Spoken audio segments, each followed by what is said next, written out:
Paul. I'm Todd. Game on.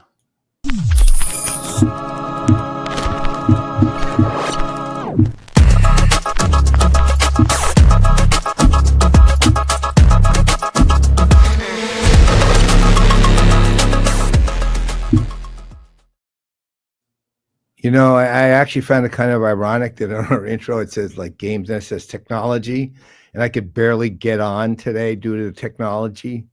I mean, what a nightmare, man. It's like that always the case, you know? Well, it seems to be the case to, I don't want to diss our platform, although I kind of do. It's StreamYard seems to be the case. The StreamYard and Chrome at times just have this thing going where they decide, okay, we're not going to show each other at all. Like out of the blue, my camera is unavailable. My mic's unavailable. They're working, but they're unavailable. And so I you know what I ended up doing? You know what I'm on? The browser? Microsoft Edge. Nice. That's nice. Right. And I now have Copilot available to me, it said. Maybe it could do the show for us, you know? We could get a drink, relax, see its hot takes. But I don't know. It is frustrating, definitely with local devices, connectivity, to browser-based tools. At the same time, you and I are old enough to remember that, like, just the fact that we do all this in the cloud is so nice most of the time. It works 80% of the time, and there's just so much less software you need locally these days. It updates and you're on the cloud, and we can have this conversation, and it's pretty cool. So actually it kind of raises a point I thought about it a couple of weeks ago, but so you're deeply involved in esports, and what happens when there are technology issues during a tournament? I imagine there's a lot of heavy duty technology going on with an incredible amount of graphic power required and so on and so forth.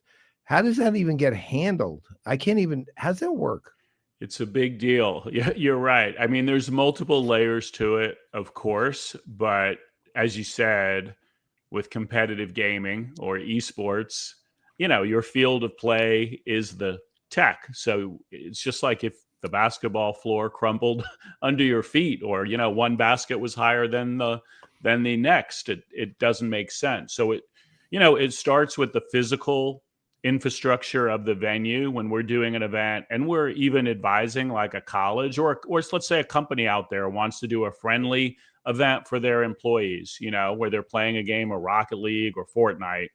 It starts with power and good internet, of course, but usually current office environments are not actually sufficient. PCs consume a lot of power. So if you're using PCs, you often need more power than you have in a standard office. And then same with internet. Like some games are fine over Wi-Fi, but for a fast action game, latency kills. So you need good, Ethernet, good LAN connection. And then the game itself, because these games, as you know, they patch all the time to keep them fresh. Sometimes a patch will be broken from the game publisher. So, I think it's like anything else with event planning. When it becomes a really serious event, like a world championship, $1 million is on the line, or just bragging rights and a trophy's on the line, you bring the teams together to a physical place where it's a consistent playing field. Your computer and GPU is the same as mine, and you have fair play, and you just work really hard to make sure there aren't technical issues. And there still are all the time. I mean, your headsets, these things, if you and I were competing, we would be talking to each other to coordinate for teamwork, and there could easily be a technical issue with drivers or the hardware itself. And so you often need redundancy of all those things too, so someone can come in with a different headset, with a different actually computer. So a lot of times it's just around ensuring redundancy around those things. So is it kind of like on those circumstances, like a pit stop during a car race? It is. Yeah. You don't want to delay too long. Right. So for an important event, you'll have a computer and you'll have all the software loaded on an SSD, and if something fails, you you swap it out and you swap it in. That's a good analogy, just like a pit crew. And even let's say you're doing a 16 team bracket, right? Okay. And you and I are coming from the team that just left the field of play. Even though the computer and the monitor will be the same, we'll come with our own personalized mouse and keyboard and controller. Like that is allowed, and you'll have one that you're used to, right? It's tuned to your precision, and you'll have to swap that in again, like a pit crew. Like everybody's waiting for the team to take the stage, I guess, kind of like a band, at a concert, and they're swapping in their equipment and doing the sound check. And it's kind of like that. You don't want to wait too long, keep the audience waiting, but it needs to be your gear, your settings. That's remarkable. Well, on the other hand, as you said, some of these stakes are so high. I mean, there's a lot of money at stake in that world, and way better than me. But I keep my eye on it. I keep my eye on it just to be aware of what's going on, or at least the tournaments that are going on, and the combination of the stakes with the amount of viewers who are actually watching these things, both virtually and even there in arenas. I don't get the arena part too well, because what are you watching people do exactly? Sit there and bang away with their mouse and their keyboards? I mean, or their consoles or whatever they're using. What exactly, or controllers? I mean, what exactly is somebody who's actually there watching? Yeah, I mean, they're really fun. We have to totally get you to an event, Paul. I wish you could have come this week, because we're leading up to DreamHack, and just this weekend, one event in Atlanta over the next 3 days, Halloween weekend, will be over $6 million awarded in different video game tournaments. So, like, if you know the game Clash of Clans, Clash Royale, the World Championship of both of those games will happen this weekend. But then they also have some fighting game tournaments. They have a Marvel Rivals tournament. They have a lot. And people are watching other people play the game at a super high level of skill. And they're seeing players on a stage use the mouse and keyboard or the controllers. And then usually there's a lot of heavy audio visual, back to tech. There's an experience to it. That's one of the things our company does, is help make it an experience, So you got lasers, you got smoke, and mostly you have a giant LED screen where I can see you playing the game, and I can see all the stats. Like, I don't play Diablo. You're probably, a high level player. Like, if I was into it, I might watch you, or you might watch someone else that was really the best. I don't know. Maybe you wouldn't, but a lot of people watch to be entertained and also to learn techniques. Because unlike football, when I watch, well, definitely the Falcons, don't get me started, but when I watch any football team, even a good winning one, I can't, it's just enjoyment and fandom. There's nothing I'm going to do. I'm not going to go play football tomorrow and learn something. But if you watch a video game that you're into, the next day or after that is over, the next hour, you might boot it up and actually put into practice or try something you learned, just like watching chess, So anyway, there's a lot. No. You know what? To your point, I absolutely do that. I mean, I think the only reason someone would watch me is to be curiosity. A 75-year-old man trying to play Diablo 4 against most people who are like 25, right? Or maybe 30 the elders are at 30 and 32.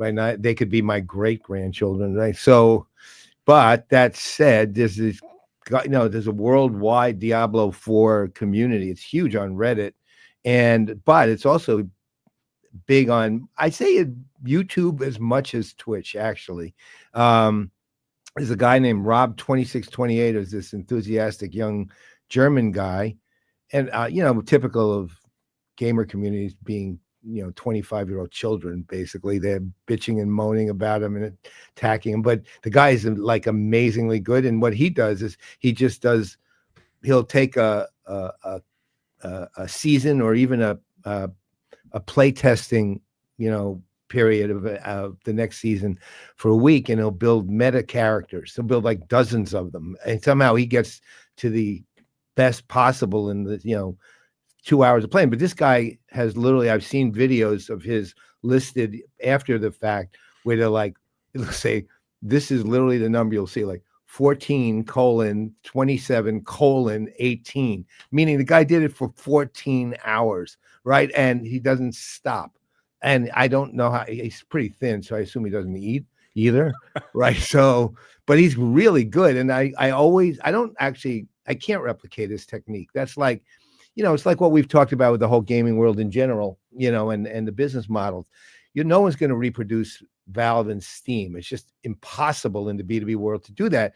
But there are pieces and lessons from it that you can reproduce. That's kind of how I take Rob, right? There's things he does is, oh, that's a good idea. Or, oh yeah, let me go get that, try to find that piece of gear or use that. Because, he's a mathematician, the guy. He literally has spreadsheets full of stuff where he breaks it all down and he says, okay, well, this is a multiplicative and this is additive and and you do this, and if you actually get this in a row instead of 3, you'll get 33.6 times. Exactly. But and the guy's like a scientist. But oh yeah, no, we call those the theory crafters, right? That's and exactly what they call it, theory crafters. So for every game, whether it was Smite, the game we made, or others, there's people that are breaking down and basically putting like how-to guides out there, whether they stream or they have a blog or they're on Reddit and they have build guides. And just like you said, they've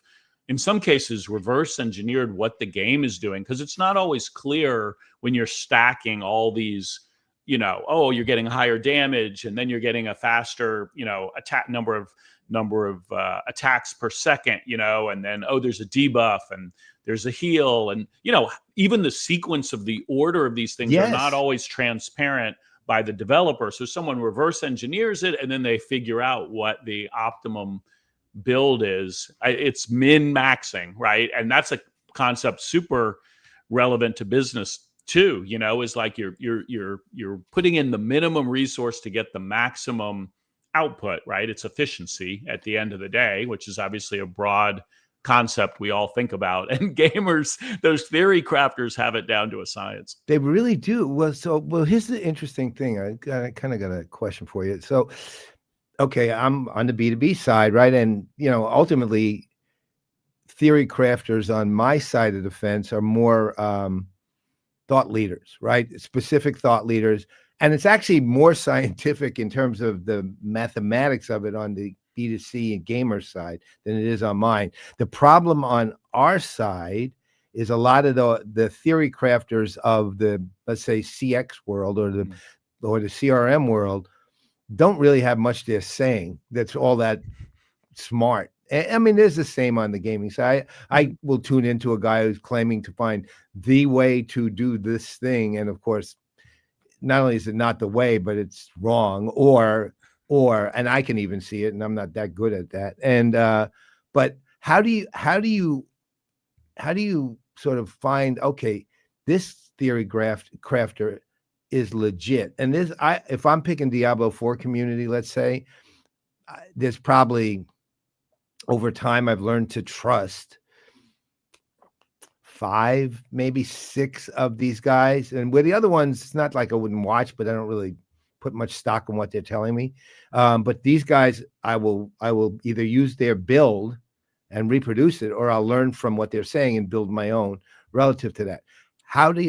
If you're, let's say, applying that into my universe, how would you do it even? That's a really good question. Yeah, that's fascinating. I mean, I'll tell you, we could talk through it together. I think the principle, it's like in sports or gaming, they say scoreboard don't lie, right? So, what's nice about gaming is most of the time you can opt in to having all of your statistics be public on a leaderboard of some sort, often in the game or on a third-party site, right? And so, again, not as familiar for Diablo, but certainly in the games that we made, we could see, okay, let's say you are a player and you are building for the character Zeus as a playable game, and here's your build guide, right? Well, there would be a third-party site where you could see, Paul, what is your win percentage with Zeus and what is mine? And who is the top winning player, with that character. And I like this from Brent. And so scoreboard don't lie is one way, one principle. Oh, I'm finally seeing the chat. We got people with questions. Oh, that was Totally just me agree on being.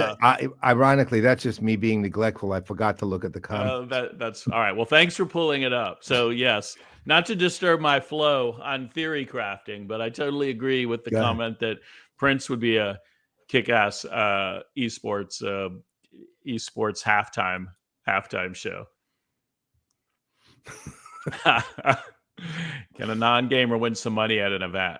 It's a good question. I will say, in terms of gamification of engagement, with most of our events, it sounds maybe a little cheesy, we almost always do have a participation award. Like, we're going to give it to the top 1, 2, and 3, and then some lucky schmo who happened to play and they got to the end, we're going to have a drawing. And yes, Brent, that might be you, because participation matters. That drives engagement, right? Like, you don't have to be good. It is about fun at the end of the day. So in most of our events, it's not like we give a participation trophy to everyone, but we'll draw a participation prize of some sort because you showed up, you played. Right. Well, you know what? Actually, that's a great idea. I mean, look, for example, one thing they don't do too much, if you go to our tech events, in which, Brent and I just were at 2 recently. We were at AI World at Oracle a couple of weeks ago, and actually our guest for today is an executive from there. We'll talk about him a little later. And then we went to Ray Wang's Constellation Connected Enterprise, which is more of a digerati event. But none of them really have that. So, like, one of the things one of the things I like doing, this sounds maybe dopey, but it's not really. I was at Ray's event, and I ran into this guy, Anthony Todd Harris. I don't know if it's Harris' last name. Anthony Todd Harris. He's an executive officer. With Anthony, he must be a different. He's a great guy, right? And so he reminded me that a few years ago at Ray's event, if somebody could do something, I don't remember what I asked him to do. The first person to do it would win a dozen bagels from Essa Bagel, and he won. He reminded me. I'd forgotten about it, but that's the part. I love giving away like a dozen or 2 dozen bagels or something like that. I go to Goldbelly's afterwards and I ship it to them, right? And Goldbelly's is a little pricey, but it's worth it. And people like that kind of stuff. They don't have to have giant prizes. They're just something that says, "Oh, that was fun, and I got that too," right? Which is great. So, on the whole, there's a good lesson on that. It's something. Look, obviously, one of the things we want people to hear, is those things. So, lesson 1 from this show: participation trophies for one person, right? One person, and make it nice, though. Make it a good one. Make it a good one. I mean, it's candidly just a fairly straightforward way. I won't say to farm engagement, but you kind of are, whether it's online or not. Do a thing and you have a chance to win something. It's kind of basic behavior, but but a lot of games is that, it's psychology. So people like rewards and it keeps it fun. So yeah. Well, let me. This is just why don't you? I see our guest is actually sitting in the green room eating looks like a stale cronut. He just went like this. I guess we're out of stale cronuts. We had them, right? They were stale. Yeah, like we do need to refresh our green room, Paul. They're 4 years old, though. Yeah, and they were a little hard. We use them for decoration at Thanksgiving instead of hard butternut squash, right? So, can you talk a little bit about the tournament coming up, what you're doing, before we get to our next? For sure, and I am excited to get to this guest and learn some lessons. But yeah, we are doing a bunch of events coming up in Atlanta, Paul, and they lead into this massive consumer event called DreamHack that I mentioned before. So there's like a nice shiny prize at the end, which is 40,000 people in Georgia World Congress Center with giant stages and small stages and games made by billion-dollar publishers and games made by two guys or two girls in their basement, so it's kind of like a music festival vibe, but for gaming. So that's the shiny at the end. And we do a bunch of events leading up to it. And the one that I'll hit, because I wore my shirt today, see, video games are EdTech, which is what I sincerely believe, that, done the right way, they are training tools for the brain. And so we're hosting an event tomorrow. Our team is working hard on that in Atlanta. It is called Esports Summit. And it basically brings together game developers as one audience and educators who are very passionate about teaching students using video games. So that's the event, Esports Summit. If anyone happens to be in Atlanta and wants to come and stop by, there'll be probably about 300 very passionate educators, primarily using video games for teaching. So that might mean you are a middle school teacher. That might mean you're a college esports leader. But again, in the same way, sexy, huh? All right. Brett wants to bring sexy back. He wants to call it South by Southeast.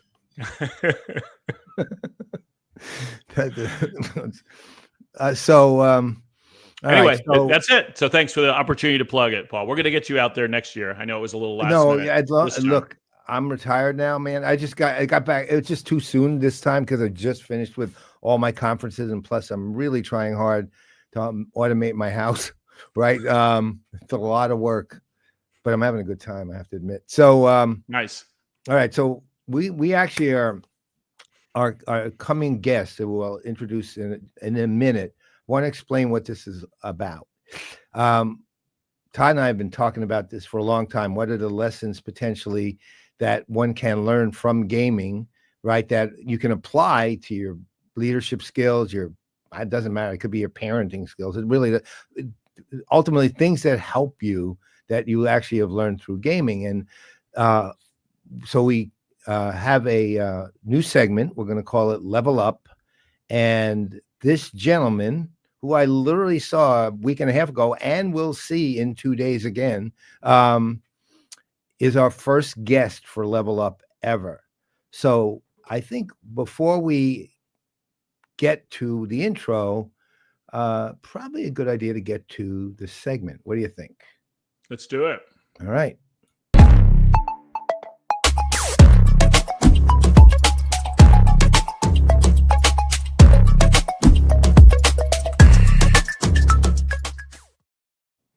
Okay, now we're in the box. Now in the box. So this is a gentleman I've known for now a while. It's I've known him, say, less than a few people at Oracle, but I've known him long enough to love him to pieces. And I've had lunch together. He lives locally here, and we've had lunch together. We've chatted many times. Turns out he's a very avid gamer, and he did something recently which made me go out and actually purchase the game as a result, which he does not know. Now he does, because he can hear me. And I'm going to ask him about that. And at the same time, he happens to be an incredibly capable, really, really good SVP at Oracle CX, and is actually the guy in charge of all the marketing they're doing, which is honestly a lot. And the thing about him is he's an irreverent soul and a really, really cool guy. And this is Rob Pinkerton, my bud, and Todd get to meet Rob Pinkerton. Hey there. Hey, how Rob. you doing, sir? Welcome. Thanks for having me. Good to meet you, Todd. Yeah, you too, Rob. Good to meet you. Sounds like you have an interesting and accomplished background, marketing, tech, and more. Yeah, gaming. Paul gives very gracious introductions. Doesn't he? But you know what's interesting about that? I'm never wrong about what I'm saying ever. Right? That's the thing. I'm never wrong. I've never given an intro to somebody as gracious as you may think it is, that's actually not factual. Right. So, yeah, what can you say? So, okay. Well, before we get to the lessons, as a result of what you told me last week, and I'll let you say it, I went out and bought that game and then found out it needed a controller that I didn't happen to have. I mean, I had one, didn't work. So I had to buy a controller. So you cost me a big chunk of bucks, buddy. So Expedition 33? Yes. Okay. So so I haven't even started playing yet though, but I have everything ready to go. So why don't you talk about that? I thought that was kind of an amazing achievement, and explain the game a little too. Yeah, I mean, I think the game itself this year is maybe the favorite for game of the year. Yeah. And you know, my belief as a lifelong gamer is that you can always see the future of the software industry through the present of the gaming industry. And in that context, this is a game that I think was built by a studio that has like 30 or so people, you know, and it is a high quality, big production of a game, right? Like the kind of thing you really see from EA and the big studios. But that's sort of that's the future we see, right? Is that people can be supercharged with technology and go build things that ordinarily take huge companies to do. But it's a game where, well, I mean, I don't want to, now that I saw it, it's also the first game in a while that I've completed end to end, right? That was kind of the story, was that now that my kids are of a certain age, they won't play with me anymore. so I've gone back to, like, you know, playing solo and see if I could complete a game. And I don't want to spoil it for you, but the gist is that there is this painted, or the paintress, she's called, is putting a number in the sky in this fantasy world. The number is 33, and it means that everybody above that age will die. And so they send these expeditions out to try to stop this from happening. And it is a very artistic, high story design, beautiful game. But for older guys like us, it is completely reanimated an old genre that no one has anymore, and that's turn-based fighting. Which turn-based fighting, you know, if you play with my teenagers, it's just, I mean, it's so hard to keep up. Like, I mean, their ability to you know, to move, to adapt, it's extraordinary. But turn-based fighting, you get a turn. You can stop, you can go, you know, get a drink, go to the bathroom. It's amazing. I mean, it's a very good game. And so I played the whole thing all the way through. We'll talk about it when you're done. By the way, how long did it take you to go from day one to the end? I think it tells you how long. I think it's like 45 hours. I probably logged over like 7 or 8 months. Wow. Not bad. So you said something interesting though earlier, which was the future of software is the present of gaming. Can you elaborate a little on that? I think that's a really important statement, and I think Todd and I both think exactly the same way. I mean, we could talk forever about this, right? I mean, just think from the moment you log in, like, it doesn't really matter what your platform is. It doesn't matter if you're PC or Xbox or Sony or mobile. You know, you just start. You already have identity persistence, right? I don't have to log in anymore to each game. I can play on my Xbox across PlayStation. It's, you know, I mean, it's cross-world persistence, right? And in most software today, I mean, how many times a day do you log in, use your fingerprint, you know, find some sort of way to get access to systems? You don't do that anymore in the gaming world, right? You can buy things, you can port things. That's just the first, right? And that's what we want in software, but you don't have to imagine it, right? You don't have to imagine a world without a 27 character ID. Like, you could just start. That's even before you play a game, right? Like, it's just, but should I keep going? Yeah. I think that's so on the money, Rob. I mean, I remember, you know, when I was first making the jump from tech into gaming, and I think it was like Ray Kurzweil back in the day, you know, kind of the one that predicted AI like down to the year of all these things. You know, he said, if you want to see the future, look at gaming, right? And it was kind of inspiring when I would made that jump. It's definitely borne out, like you said. I mean, there's so many examples, whether it's the GPU chip or virtual reality or personalization, like you're saying, removing friction in CX. Yeah, I'd love to hear you riff on that a little bit more. I mean, think about the what is everybody in CX talks about today is agents, right? Agentic this, agentic that. We're told everyone's trying to figure it out, but like, you know, what's an agent in a video game world? It's a non-player character, right? It's a MPs, you know, they're just, you know, but they don't feel like software, right? They don't feel, you know, it's not a, you know, enterprise software is like fill out a form, do a pick list, like do something. In video game world, it's like, oh, it's a wizard and he's going, you know, he's going to give me, you know, the thing that I need, or it's a, you know, it's a coach in a football game or whatever it is. I mean, and NPCs have been around for a long time, but they're now they have these, you know, NPCs that are like multi-agent, you know, do many things for you. You'll find this in that Expedition 33 game. There's I can't think of what the thing is called. I can't remember. There's these characters that they don't really participate, but you rely on them. They just get things done, right? So that's another one. You mentioned personalization, right? I mean, that's the, you know, adaptive UI is the thing of the last 20 years of gaming, right? My performance, my actions define my next experience, right? Like I have to, you know, if I perform a certain way, I get different competitors. They may be real competitors. If I fail, I get leveled down, right? I mean, these are just really basic concepts in gaming that are very difficult.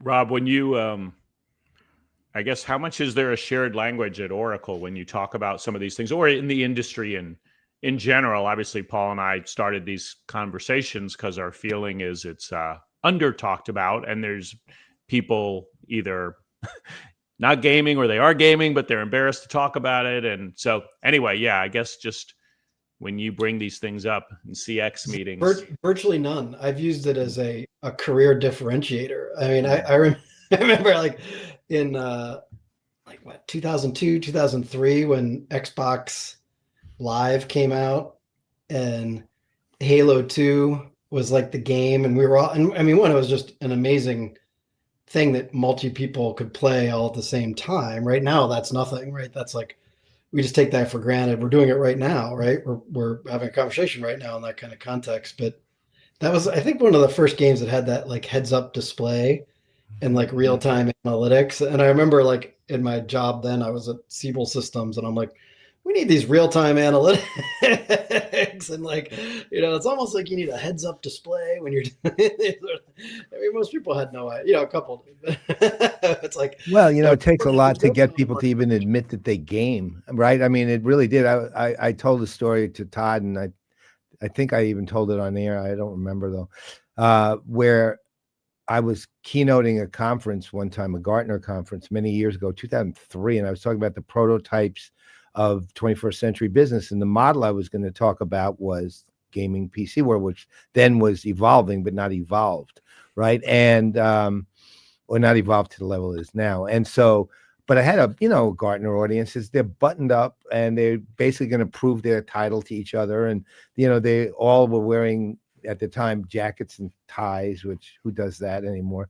Who wants to do that ever though? No, I can't stand it. I don't even like the idea of wearing a jacket, much less a jacket and a tie. So yeah, well, see, I'm happy. I'm wearing my Yankee jersey, my Yankee hoodie. I mean, so I decided I had to loosen the audience up in order to get them to even understand what I'm about to tell them. So I started out by asking the entire audience, about 550 people, said, how many of you have kids who play PC and video games? And they, you know, 70, 80%, 60, 70%, well, probably 70, 80% raised their hand.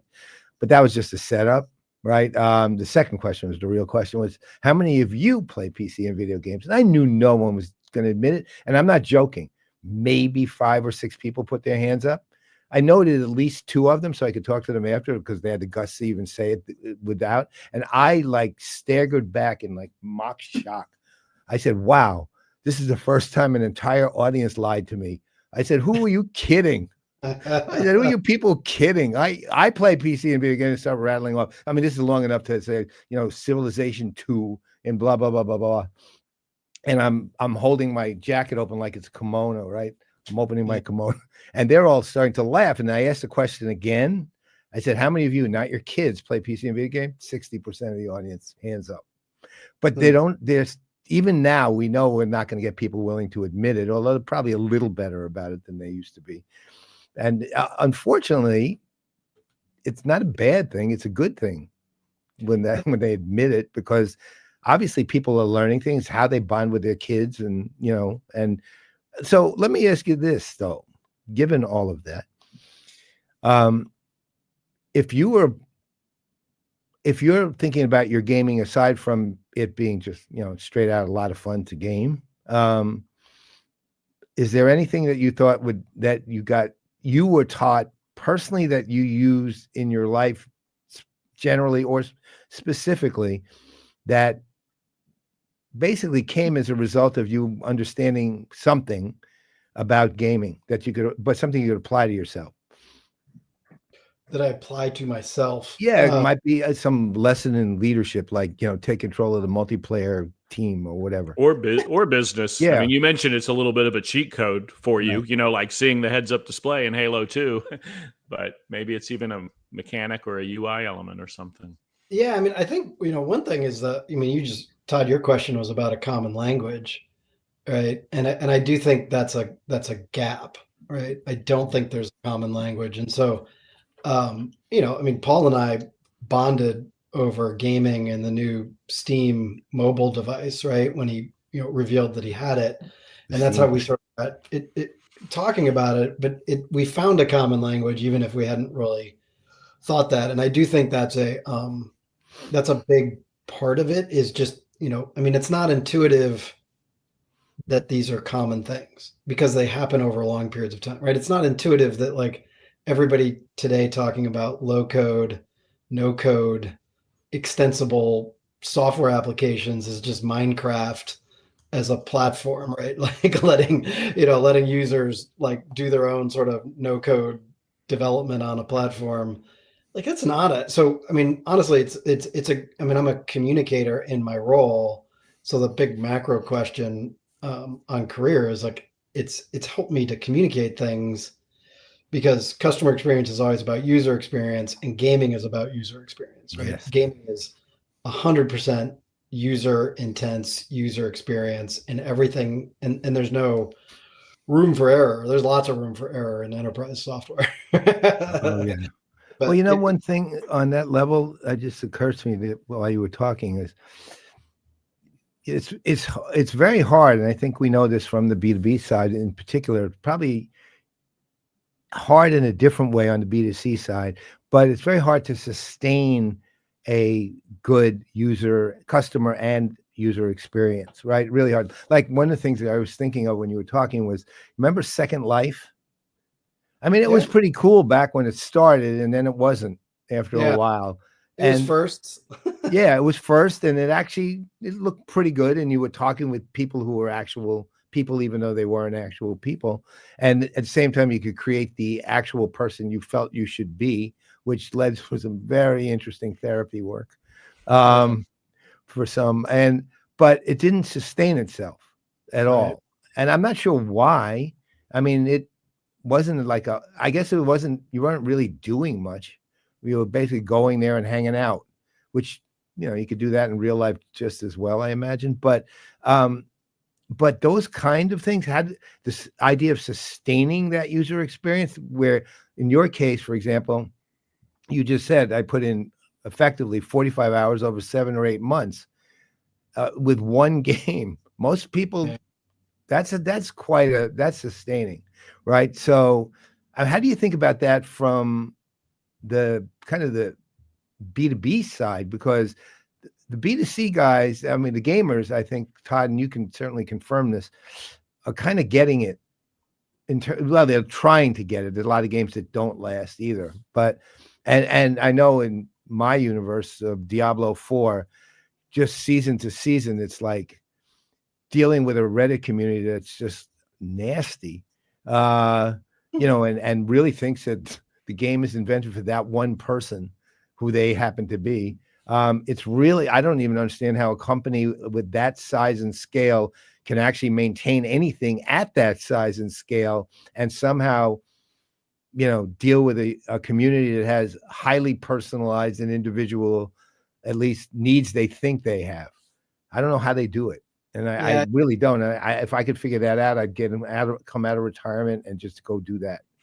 But I think the answer is like, maybe it sounds like a cliche, but it's like, know your customer, right? It's all about your customer. I don't think the Second Life folks knew who their customers, they were early adopters. They wanted to try something, but they figured out how to have a Second Life on social media when it came along, right? And that's where they weren't playing a game. They wanted actually a alternative life. But if you know your customer and you're tight to it. I mean, so I have a good friend who is the CEO of a gaming company called Broadsword that, he just spun out of Electronic Arts to manage a couple games he created a long time ago, like Digital or Dark Age of Camelot and Star Wars Old Republic.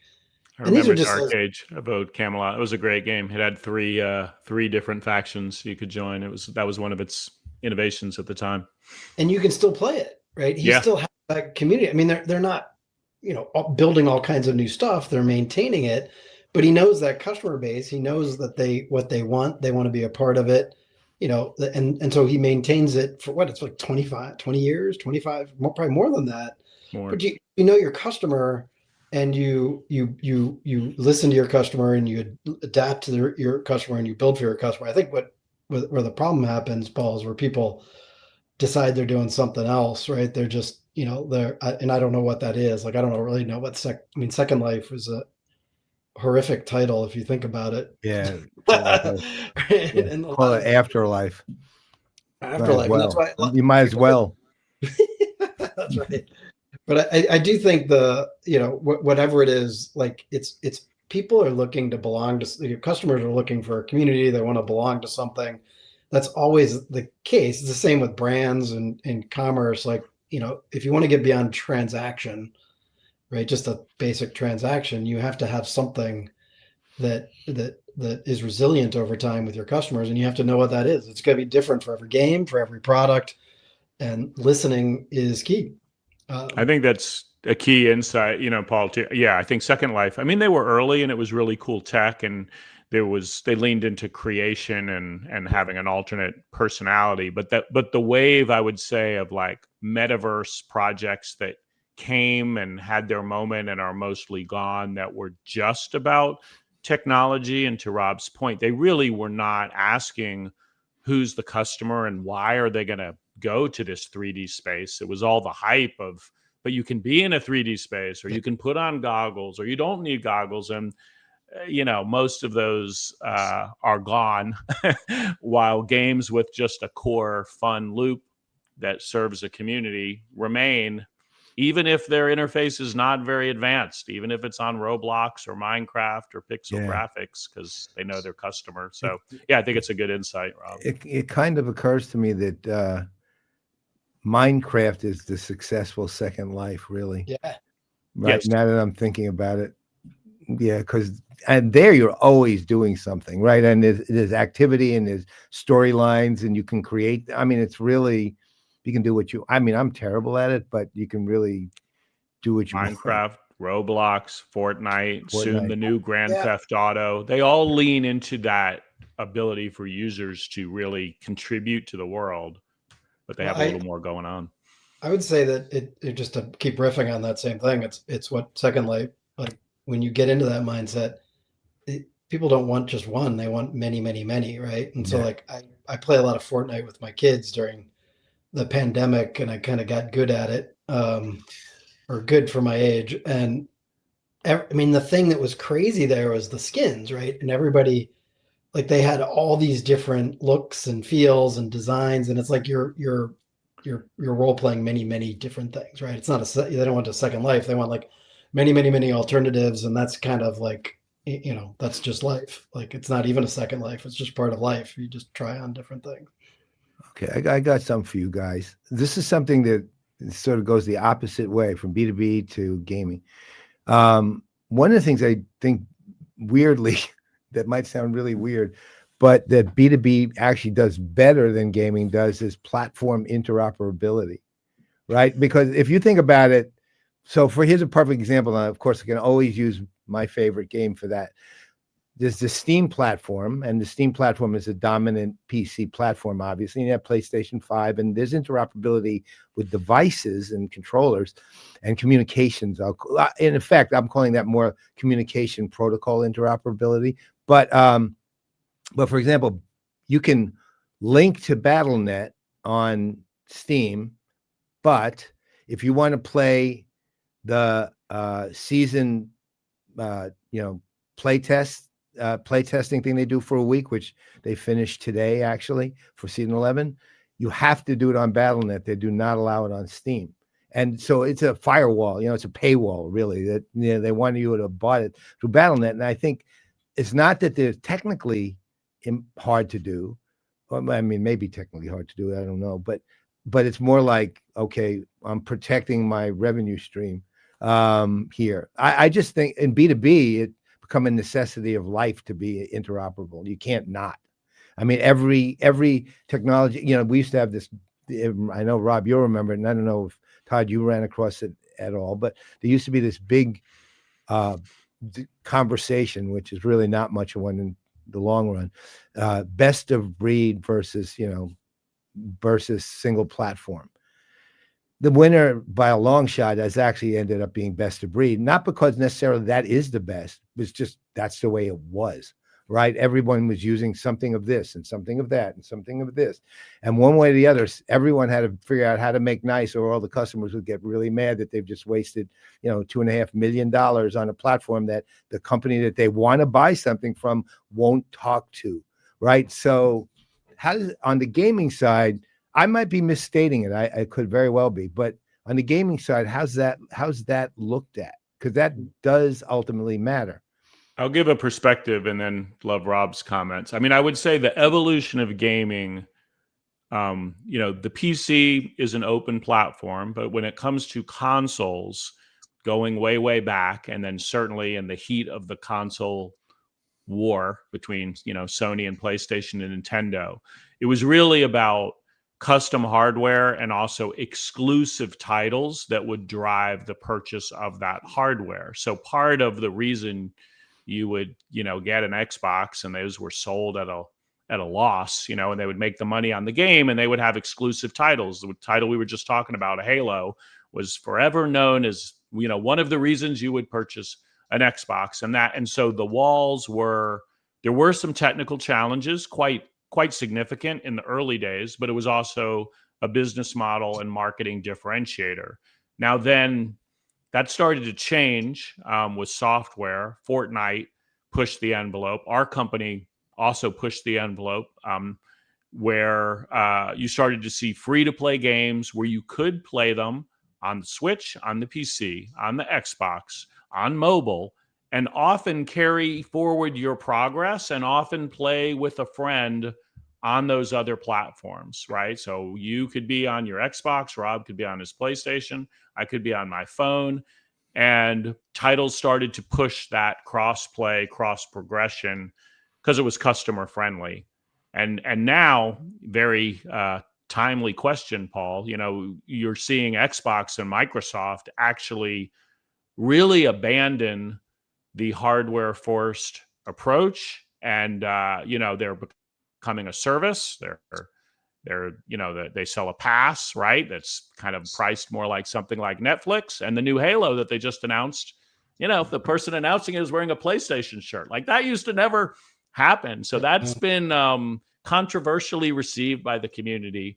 But I would say it's been an evolution, Paul, from being not at all cross-platform to trending towards quite a bit of cross-platform, with a few holdouts like Nintendo that goes their own way and seems to make it work. That's my kind of macro level thought. I don't know, Rob. What do you see? I think you're right. I think it's a good observation and example. I don't know that I've thought of it that way, but I think I can, now that I'm thinking about it, I could see the trend line has started to change in the last 10 years because frankly, games are just becoming more like economies, right? And they're becoming more, like a B2B enterprise is all like economically driven.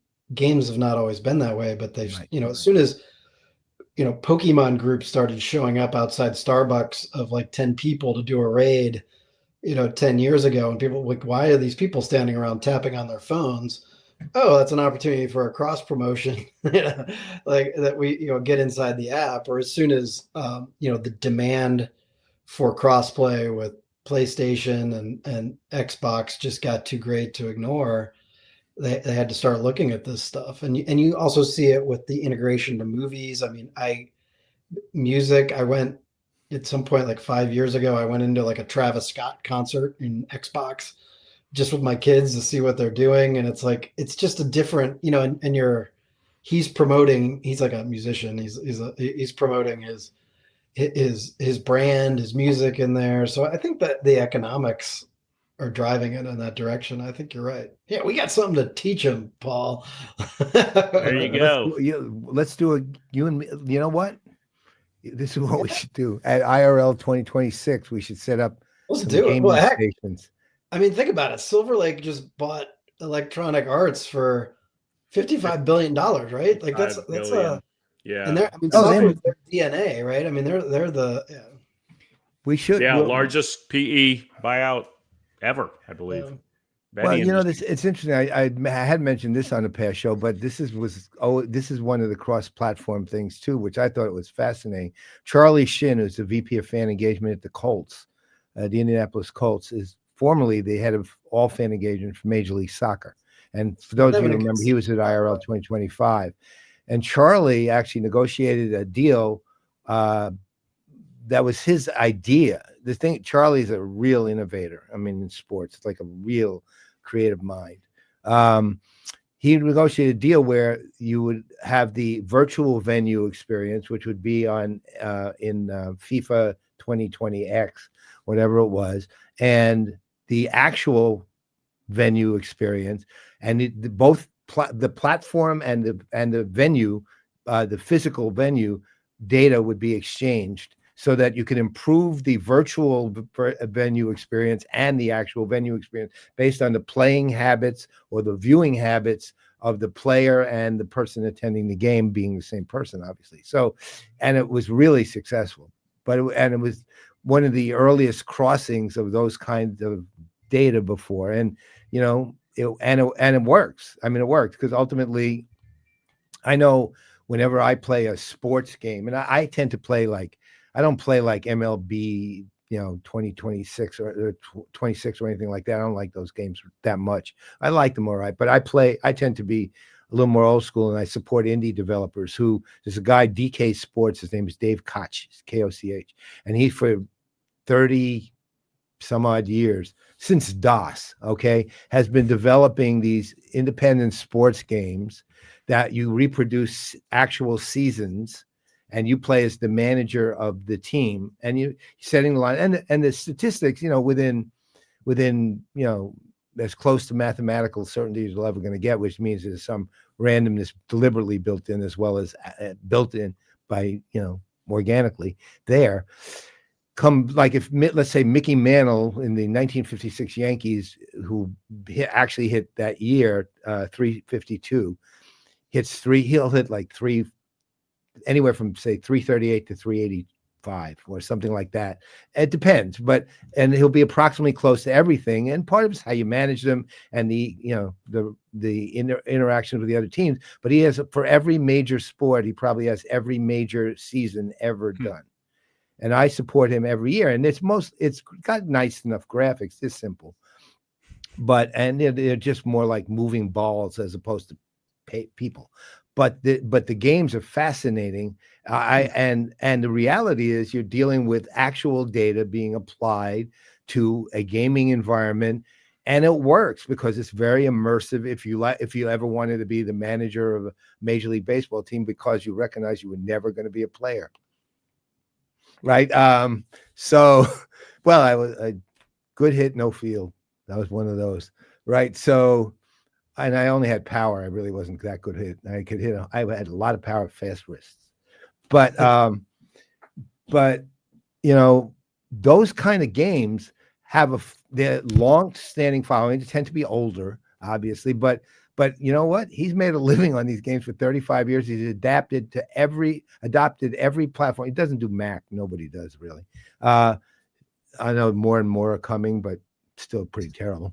But every platform change has come along, at least on the Windows side, and apparently one of his supporters just developed with his permission, a Linux version. It's not commercially available, but there's a Linux version of the games just because the supporter felt like doing it. But you have that, you have that long-standing, it's real data being applied in a way that actually allows you to be entertained with it, right? And Charlie's deal is really, in its own weird way, an extension of that kind of thinking to begin with. A more modern extension, because but it's ultimately you are learning the habits and behaviors of a person who's actually engaged in playing one way or the other, and that those habits and behaviors, if you want to put it in business terms, I really don't, are gold, right? They're just gold to know them, and I really don't want to put it in business terms. All right, so we only have a couple minutes, Rob.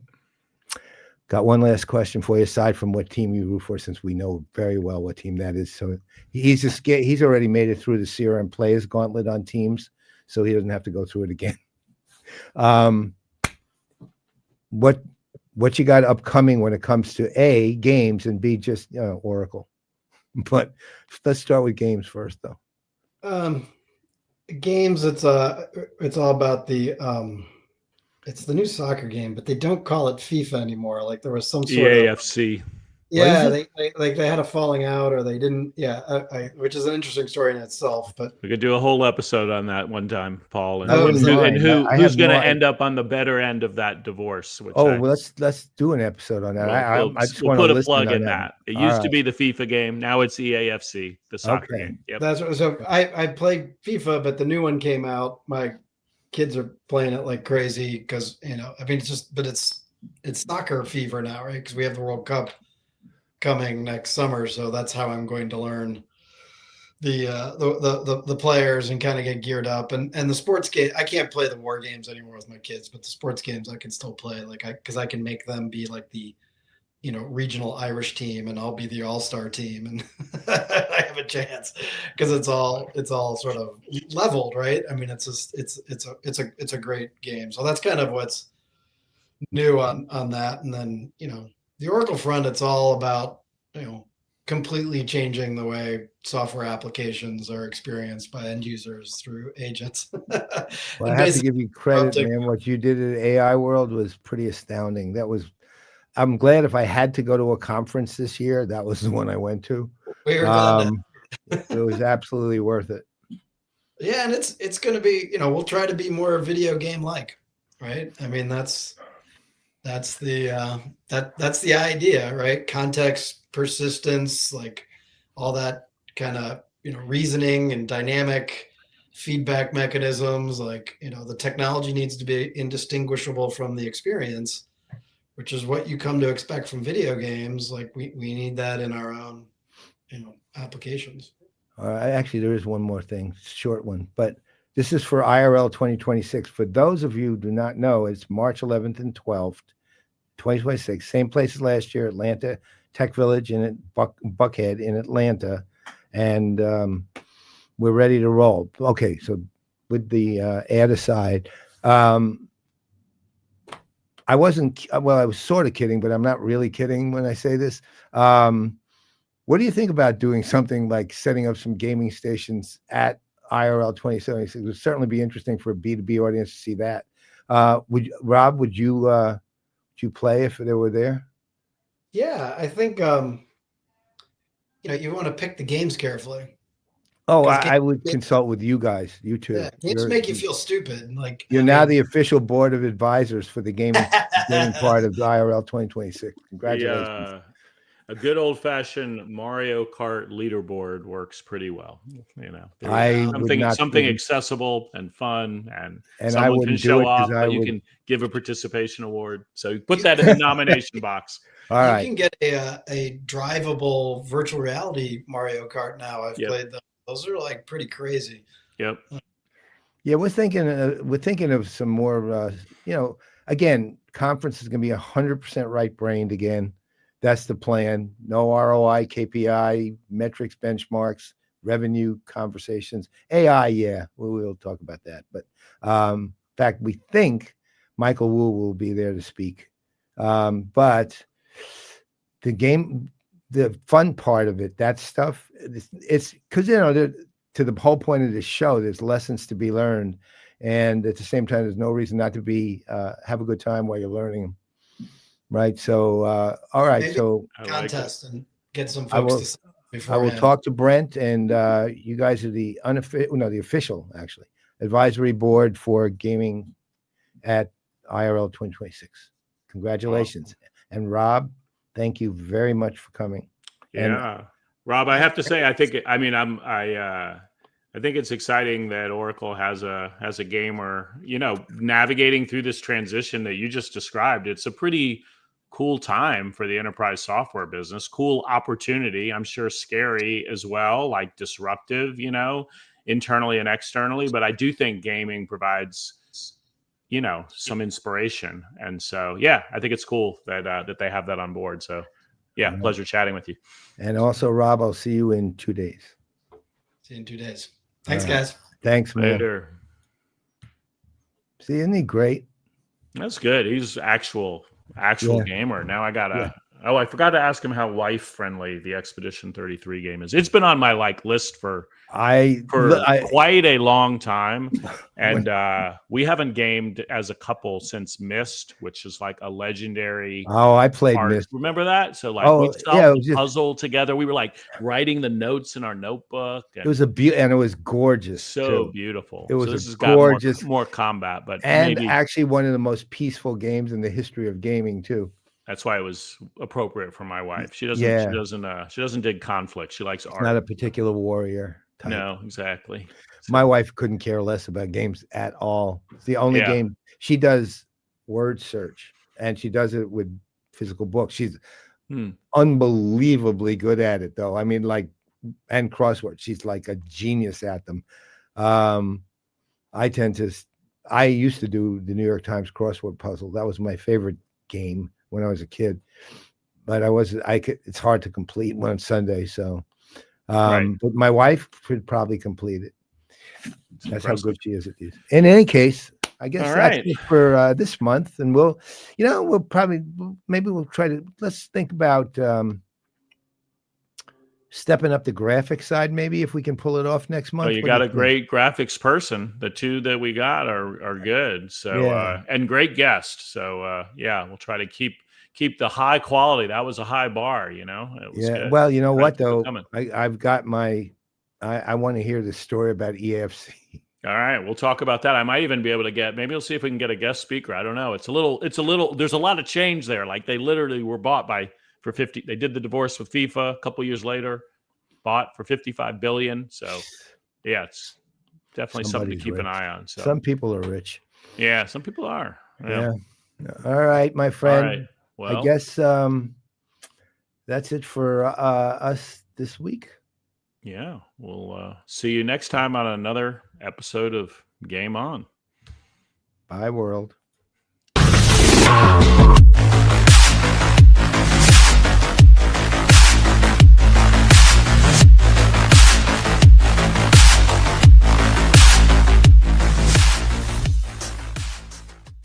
This has been a Players Productions Network digital broadcast.